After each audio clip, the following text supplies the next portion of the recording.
이거 뭐, 이런 글귀는 참 좋아. 기사님 의자 앉아서 잠시만 기다려주세요. 음식 금방 드릴게요. 오늘도 안전운전하세요. 같은 말을 해도 저렇게 부드러운 가게가 있어요. 다 가게마다 사정이 있어서 그럴 수는 있지만 좀 전에 글귀는 정말 저희들을 생각해주는 따뜻한 그런 글귀였고, 또 어떤 곳에서는 저런 글과 반대로 콜 완료가 들어오면 내부로 들어와 주세요. 아니면 제발 물어보지 마세요. 때 되면 다 나옵니다. 뭐 이런 식으로 되게 짜증나는, 저희가 배달을 해주시는 분들이 다 귀찮게 한다는 뜻의 뉘앙스를 써놓는 분들이 계세요. 근데 두 가게가 뭐 다 어떠한 이유가 있을 건데, 아무래도 저렇게 따뜻하게 써준 그런 가게들은 조리대기 웨이팅을 하더라도 좀 기다릴 때 짜증이 덜 하죠. 뭐 완전히 없을 순 없고, 그래도 좀 불평이 있더라도 좀 참아줄 수가 있어요. 지금 같은 경우에는 바로 가지고 나왔는데, 저렇게 글귀를 써놓으면 아무래도 가져갈 때 음식을 조금 한 번이라도 더 신경을 쓰게 되죠. 좀 좋은 가게구나. 그리고 내가 뭘 먹고 싶을 때 저 음식을 먹고 싶으면 저 가게를 가겠죠. 우리도 배달만 하는 게 아니라 외식도 하고 뭐 다 하니까, 그런 걸 할 때마다 저런 데 가서 내가 괜찮게 생각했던 곳을 가고 또 누구한테 추천을 해주고 하는 거고, 그렇지 않은 가게들 삐딱선, 우리 뭐 배달하는 사람들의 대우를 바라는 건 아니지만 좀 무시하는, 짜증나는 글귀를 써 있다 그러면 웨이팅 하게 되면 진짜 더 짜증나는 거고, 웨이팅 아니어도 가지고 나올 때나 배달을 해 드릴 때 나쁜 짓을 하는 게 아니라 마음 안 가는 거죠. 성의 없이 가는 거죠. 음식 배달을 가더라도 그 드시는 분이야 맛있게 만들어 주셨으니까 맛있게 드실 수 있겠지만, 근데 그래도 이 정성이 들어간 배달과 들어가지 않은 배달에는 어느 정도 그래도 에너지가 있을 텐데, 이 맛이 그래도 좀 더 다르지 않을까 그런 생각을 합니다. 창가에 있는 꽃을, 똑같은 꽃에 하나는 너는 소중하고 너는 정말 밉다, 이런 얘기만 해도 칭찬받는 꽃은 잘 크고 그렇지 않은 꽃은 시들어 죽는데, 같은 위치에 있어도 이 음식도 그렇지 않을까 싶은 생각이 듭니다. 회사 생활을 하다 보면 뭐 요즘에 말로 꼰대, 예전 분 라떼 과장이나 이런 분들께서 신입사원이나 누구에게 얘기를 할 때 이렇게 보게 되면 회사에 대한 주인의식을 갖고 일을 해라, 이렇게 얘기하시는 분들이 많아요. 솔직히 듣는 사람들 입장에서도, 그 직원 입장에서도 과장님도 부장님도 다 회사의 주인은 아니에요. 회사의 주인은 따로 있고 주인의식을 갖고 일하라고 하고, 일을 해도 내가 주인이 될 수 없다는 것은 누구나 다 알죠. 과장 부장 다 알아요. 그런데 주인의식을 갖고 일을 하라고, 내 집처럼 내 물건처럼 내 돈처럼 그렇게 하라고 하는데, 그게 실상 그렇게 되냐고요. 내게 아닌 건 아닌 건데 확실하게. 근데 그 이야기가 주인의식을 가지라는 게 그 얘기인 것 같아요. 그 일에 대한, 자기 지금 현재 일에 대한 주체를 가지라는 게 주인의식인 것 같아요. 주인의식과 주체의식 사이에서 주인이 될 수는 없지만, 내가 지금 해야 될 일에 대해 주체성을 가지고 일을 한다 그러면 좀 다른 문제죠. 제가 예전에 그냥 쿠팡이 가라는 대로 그냥 가고 배달하고 픽업해서 또 배달하고 하다 보면 뭐 서대문 가 있고, 저희도 저희도 배달 안 돼. 음식이 나왔는데 한 시간 더 배차도 안 되고 어떻게 해야 돼? 나보고 포기하라는 거야. 연락을 받든가 해야 될 거 아니에요. 그게 나한테 자꾸 전화해가지고 어떻게 됐냐고 물어보고. 그래, 저희도 힘들어요. 배달하는 사람도. 예. 예, 수고하세요. 예. 예, 이게 지금 배차가 제가 뛰고 있는 게 장거리다 보니까 배차가 안 되는 거예요 지금. 그러다 보니까 사장님도 화가 나셨고 또 비 오는 날은 더 한 거죠. 배차도 안 되고 계속 전화 오고 콜센터 전화도 안 받고, 뭐 저희도 마찬가지 콜센터 전화 한번 하려고 그러면 힘들고 한데, 사장님들은 오죽하겠어요. 이거 뭐 버리라는 거냐 하면서 좀 화가 나셨는데, 아침부터 그냥 화가 나셔가지고 속상하시겠네요. 그러면서 마지막에는 또 웃으시니까 좋네요. 웃으셔야지 뭐 짜증낸다고 해서 어떻게 되나요? 다 똑같아요. 회사에서도 뭐 어떤 프로젝트는 나한테 오지 않았으면 좋겠는데 나한테 올 때도 있고, 그 팀장하고는 마주치지 않았으면 좋겠는데 그 사람이랑 또 일을 하게 될 때도 있고, 항상 내 맘대로 되는 건 그렇게 많지 않은 것 같아요. 그럴 때마다 가슴에 담고 살면 병돼요. 병되죠. 만병의 근원은 스트레스라고 하더라고요. 쿠팡 이 배달도 여기는 진짜 가기 싫은데 자꾸 그쪽 콜을 줄 때도 있고, 딱 내가 받고 싶은 동네에서의 콜만 또 주는 것도 아니고 그래요. 근데 가끔 어쩔 수 없이 받아야 될 때 지금이 딱 그래요.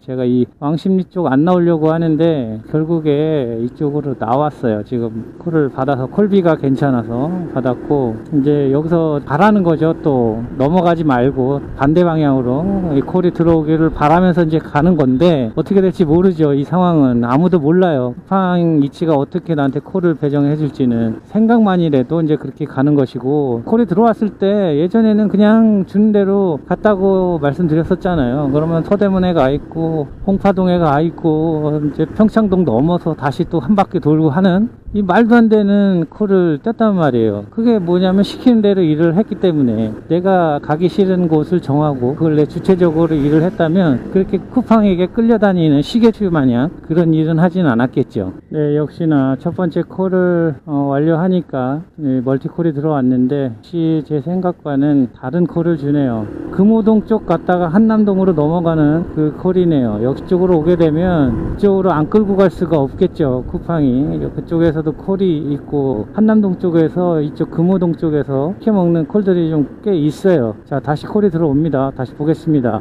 명동으로 가는 그런 콜이어서 또 이것도 배제합니다. 그쪽도 가면 서대문 쪽 나가는 거예요. 그래서 이것도 거절을 했죠. 안 받았습니다.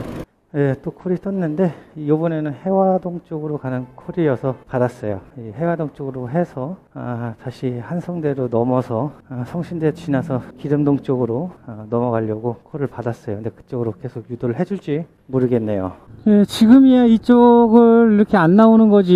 예전에 여기 엄청 다녔죠. 이 길도 정말 무식하게 콜 탈 때는 오토바이를 타고 가다가 콜이 울리면 그냥 받아요. 보지도 않았어요. 그냥 콜 받아서 뜨면 이제 그 내비가 가르쳐준 대로 그냥 쭉 가서 픽업해서 배달하고 그냥 이런 식이다 보니까 가면서 콜 받기 쉬웠죠. 뭐 목적지가 어딘지 픽업지가 어딘지 보지도 않고 그냥 누르니까. 그랬으면 하루에 버는 돈이 그래도 꽤 많아야 되잖아요. 근데 그렇지도 않아요. 거리만 많지 수입은 제가 구역을 정해놓고 지금 뛰는 것보다 오히려 더 적을 때도 있었어요. 하루 종일 피고는 더 하고. 근데 지금은 제가 고르니까 콜을 내가 주체성이 돼서 일을 하는 느낌이고 그렇지, 무슨 일을 하든 내가 하고 있는 일에 주도적으로 일을 하지 않으면 성장을 할 수가 없어요. 자기 본인 스스로. 내가 배달 일을 그냥 쿠팡이 시키는 대로만 일을 한다 그러면 맨날 똑같아요. 픽업하고 배달하고 이 정도에서 끝이 나는데, 내가 어디 구역을 정하고 이 구역 안에서 내가 완벽하게 이 콜을 소화해내겠다 라는 그 주도성을 가지고 일을 하게 되면 내가 생각했던 구역 안에 이 지리적인 부분이나 상황들을 계속 생각해내고 어떻게 하면 더 빠르고 안전한 길로 가면서 효율적인가 라는 걸 생각하게 되고 일을 하게 돼요.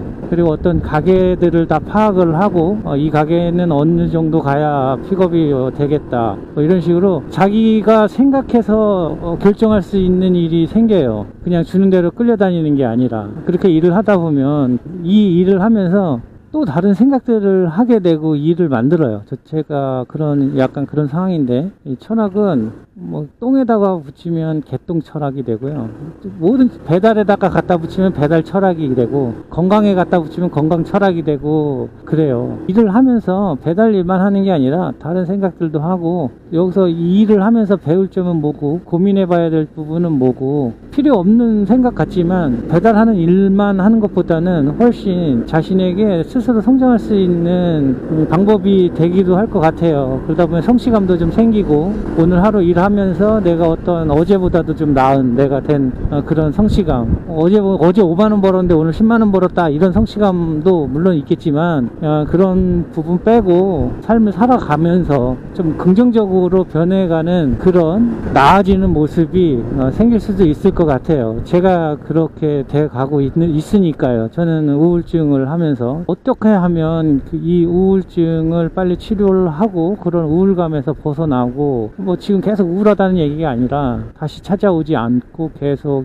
이어져서 삶을 살아갈 수 있게 하기 위해서 노력을 하고 있고요. 아픈 사람들은 지금 저는 뭐 이것 때문에 이 병이 나를 죽이진 않잖아요. 근데 암이나 이런 병들을 안고 시한부 인생을 살고 계신 분들은, 인간은 태어나면 바로 시한부 인생을 사는 거지만 어쨌든 제가 언제 죽을 겁니다라는 날짜를 받아놓은 게 아니잖아요. 그래서 그 삶 동안에 내가 어떻게 살면 더 잘 살 수 있을까 하는 이런 고민들을 하게 되는데, 시한부 짧은 인생을 하신 분들은 어떻게라도 생명을 좀 연장하고 싶어서 할 수 있는 일은 다 해보잖아요. 근데 저 또한 그래 생각이나 좋은 책을 좋은 생각하고 하면서 정신적으로 긍정적인 면으로 갈 수 있는 모든 일들은 다 해보려고 하고 있어요. 이렇게 이야기로도 좀 풀고 하는데 이게 좀 재밌고 저에게 도움이 되니까 계속 하고 있는 것이고, 나에게 좋은 일들을 하기 위해서는 어쨌든 24시간 안에서 나에게 좋은 일을 해야 돼요. 근데 사람들이 뭐 운동을 한다거나 책을 읽는다 이런 것들을 계획은 하는데, 나를 위해서 계획을 하는데 항상 시간이 없다고 얘기를 하는 부분들이 많아요. 그래서 계획은 했었는데 못했다, 이런, 저도 그런 계획들이 있었고. 그런데 이 사람들이 그걸 하려고 하다 보면 잠을 줄여요. 잠을 줄이는 건 옳은 방법이 아닌 것 같고, 내가 자야 할 시간은 그 자야 하는 시간이 나를 위한 시간이에요. 내가 잠을 줄이면서 뭘 한다는 건 나를 위한다기보다는 뭘 선택했기 때문에 잠을 포기하는 그런 것밖에 안 돼요. 뭘 한다는 거는 습관을 하나 만드는 거래요. 예를 들면 운동을 내가 해야겠다 하면 그 시간을 따로 만들어야 하는 것도 있지만, 그 운동을 할 수 있는 뭔가의 습관을 만들어 놔야 된다고 합니다. 옷을 사고 신발을 사고 운동에 맞는 운동복을 샀을 텐데, 퇴근하면 해야지 했으니까 정리해 놓는 게 아니라 내가 항상 그 퇴근하면서 그 옷을 볼 수 있게 문 앞에 정리해 놓고 나간다거나, 들어오면 그 운동화랑 운동복을 볼 수 있는 그런 습관적인 걸 만들어 놔야 그걸 이어서 할 수가 있대요. 근데 옷이 농에 들어가 있어, 사놓은 건 장롱에 들어가 있고 신발은 신발장에 들어가 있으면 퇴근하면 피곤한데 운동이 안 되죠. 그냥 좀 누워 있으면 그냥 자게 되고 하니까 운동을 결심했는데 못하게 되는 그런 상황이 되고, 저는 일기를 뭐 항상 써왔기 때문에 이제는 일기장이 어디 있든 간에 이제는 습관이 돼서 그냥 써요. 자기 전에는 무조건 한 줄이라도 일기를 쓰고 자고,